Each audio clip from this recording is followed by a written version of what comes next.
Hello everyone, this is Shin Sang-hyuk, your host for today's special episode of In Focus.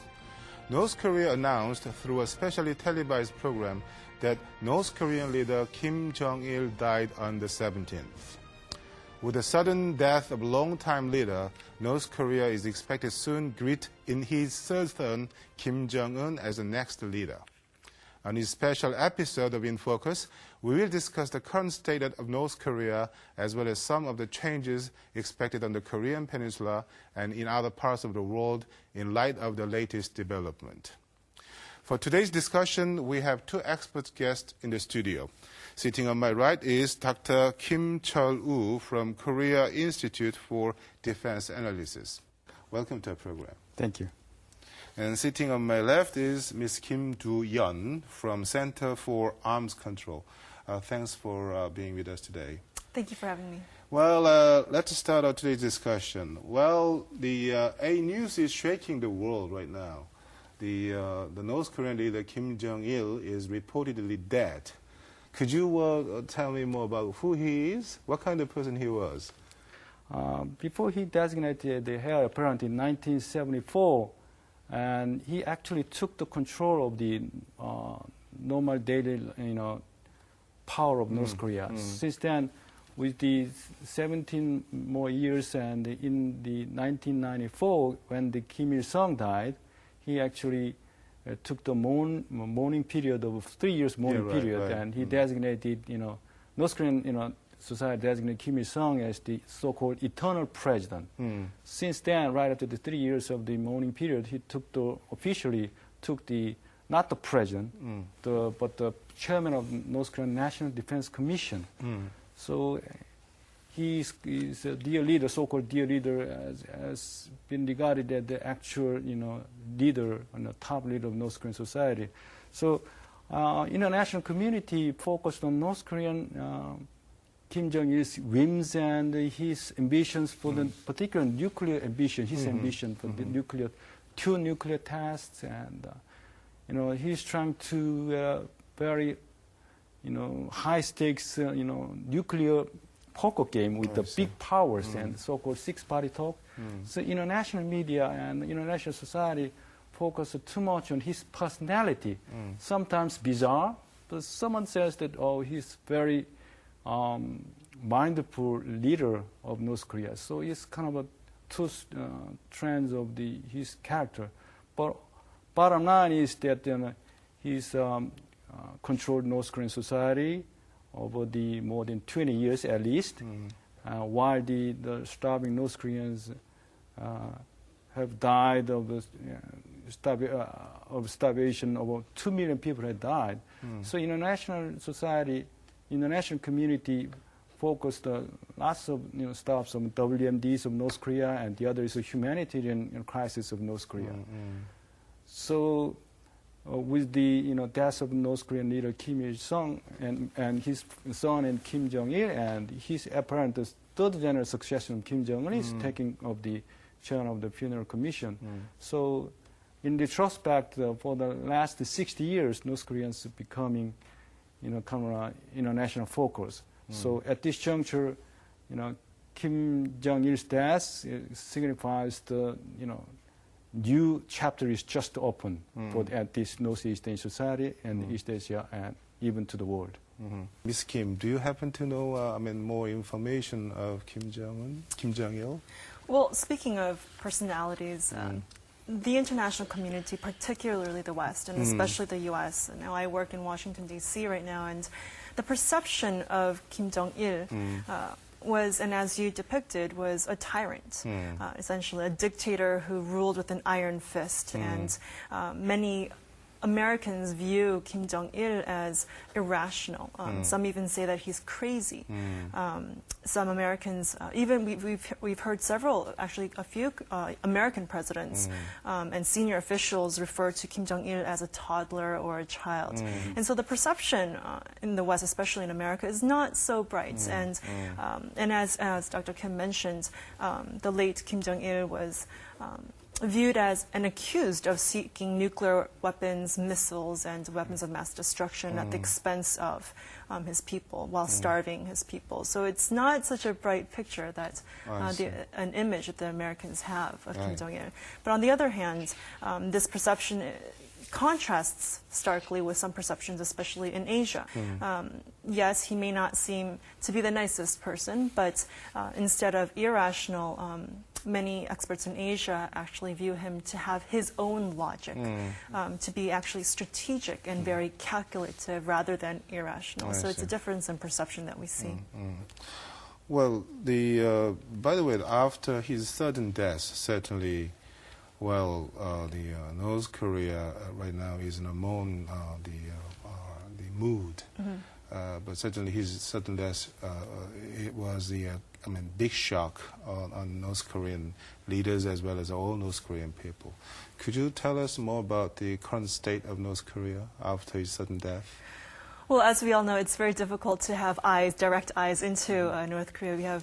We're severely limited with access. But that being said, I think the big question is, will we see chaos or turmoil or instability or even like an uprising like the Arab Spring? And I would have to cautiously argue that I do not think we'll see chaos and turmoil as we know it, because North Korea has been preparing for this day for some time now, particularly, especially in 2008, with the stroke of Kim Jong-il, and of course more cemented with the naming of his son Kim Jong-un as the heir successor last year. So some preparations have been underway for some time now, perhaps not as lengthy as between Kim Il-sung and Kim Jong-il, but under the circumstances, they have been preparing for some time. So we should expect to see a relatively stable transition, relatively stable. Now, at the same time, one variable that we should keep an eye out for is how the new elite under Kim Jong-un and the old elite under Kim Jong-il, how they will get along, how the different factions will get along. Will Kim Jong-un be able to unite the different factions like the military, the Workers' Party, and the old and the new? Will he be able to bring about cohesion? And many questions exist on what type of leadership he will, and how he will engage in state affairs. Will it be like Kim Il-sung, Kim Jong-il? Would it be a one-person leadership, or will it be a collective leadership with perhaps his uncle, Jang Song-taek, being the force behind the face? And so there are many questions. Now, another big question is in the mid to long term is how the new North Korean leadership will manage relations with China, and China will be the key to the future. We'll discuss about that issue later. But Dr. Kim, as Ms. Kim pointed out, maybe there could be some possibility of having some power struggle in North Korea. What do you think about this? I mean, is it possible? Yeah, there are a lot of speculations about the power struggle, after the, sudden death of autocratic leader throughout the world, and it has led to the, internal power struggle in Soviet Union, or the former, authoritarian, countries. But at this moment, North Koreans has prepared for the sudden death, and so they are, with the, just a direct announcement from the North Korean authority, is kind of premeditated, well sequenced, and for instance, the significance of his death on his tour train, on his way to the field inspection for the North Korean people, which means this signifies the so his death was natural sudden death, but he's for the people.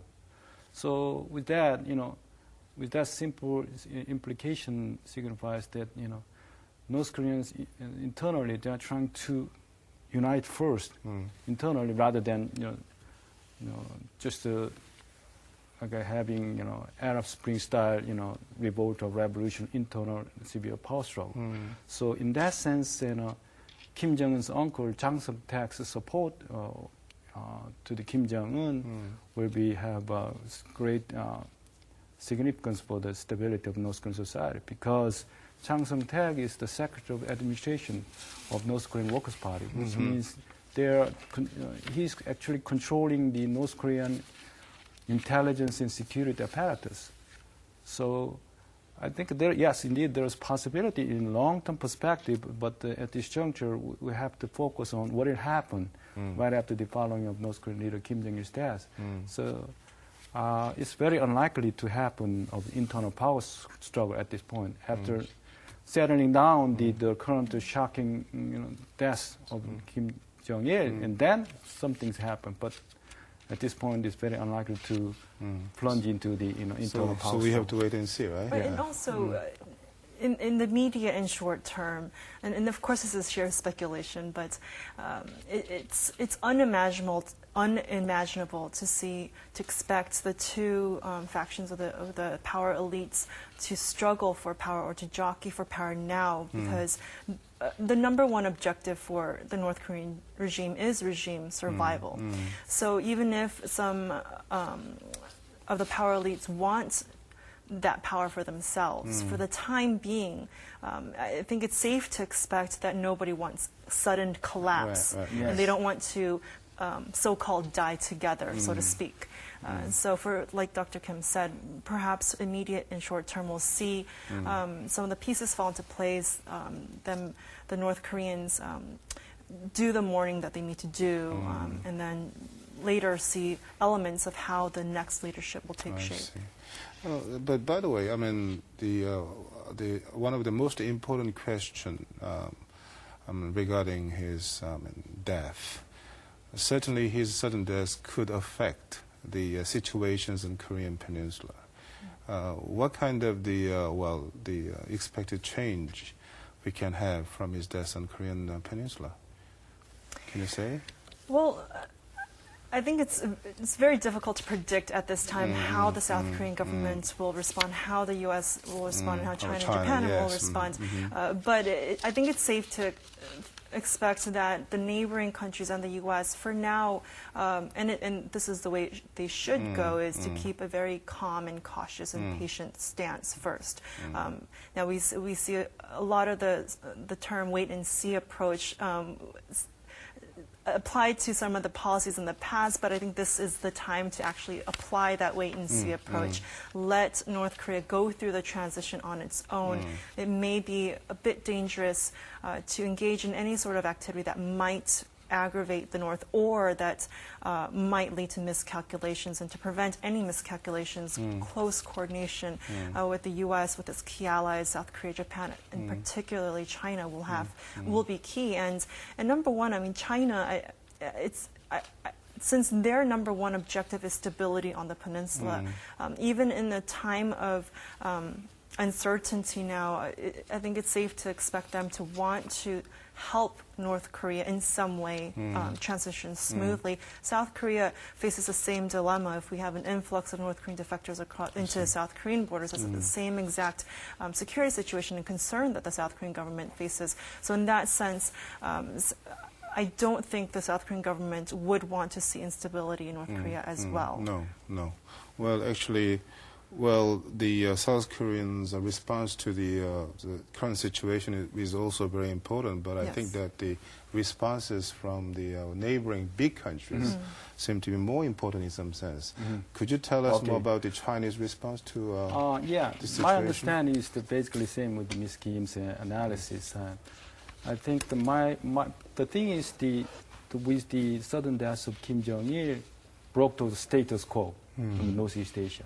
So the neighboring countries, so-called six-party talks member countries, trying to find a new equilibrium, new balance, because they want to see the new leadership of North Korea, stable leadership, because looking back, considering the North Korean weapons of mass destruction, humanitarian crisis, all the troublemaking stops coming out of North Korea. So in Northeast Asian neighboring countries, so the six-party member countries trying to, set up the new balance in the, North Korea, in Korean Peninsula, in and around the Korean Peninsula. So in that sense, the President Lee Myung-bak's, announcement right after the, National Security Council's, emergency meeting, he pointed out the importance of the peace and stability and security of the Korean Peninsula.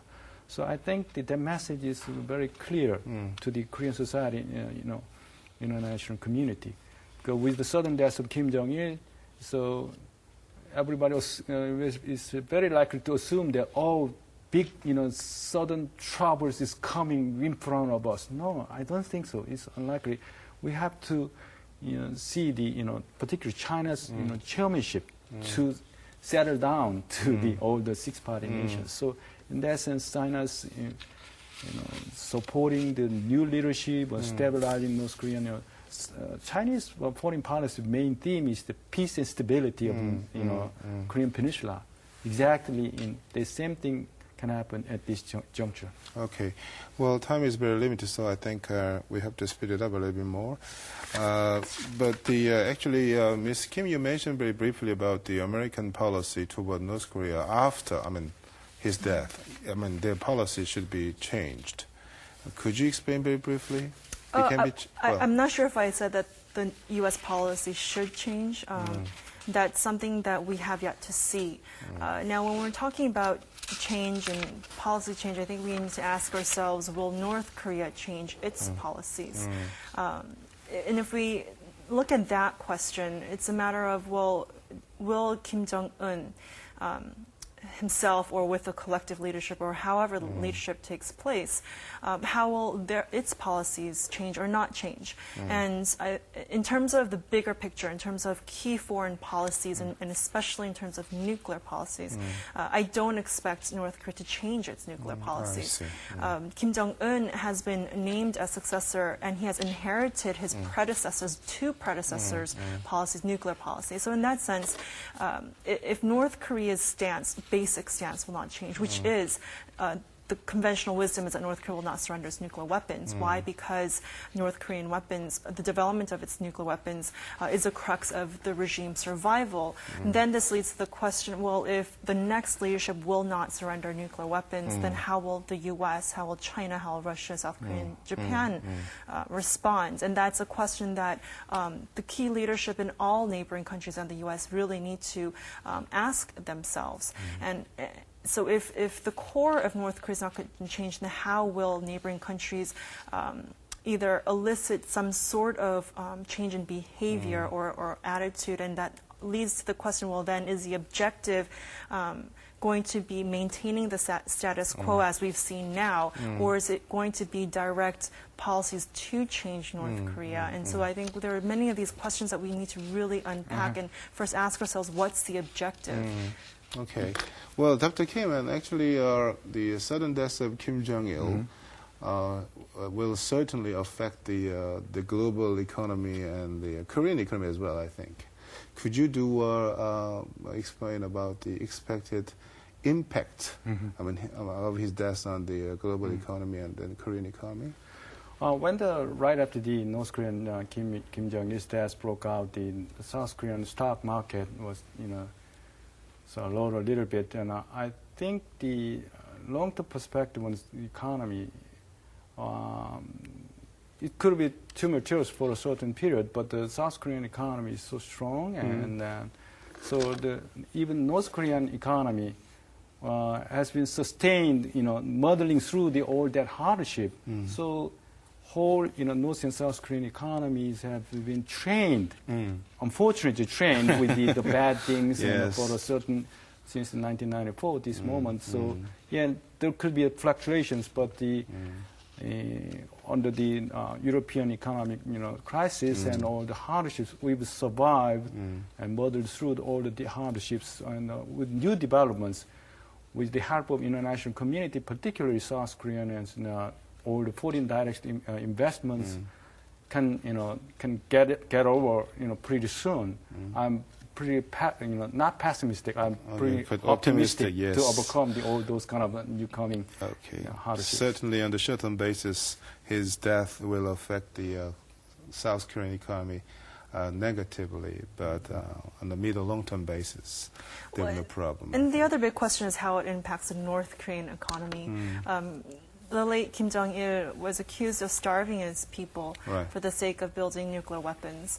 Now it's unclear, and it's a question to see whether and how Kim Jong-un amid a lot of having to prove himself to his people and the elites in the regime, it's a question to see how he will try to prop up the North Korean economy. Because we have heard information has leaked out, and we've seen many reports that the North Korean people have expressed discontent about their economy. Well, I would like to ask the last question to you. I mean, anyone can answer my question.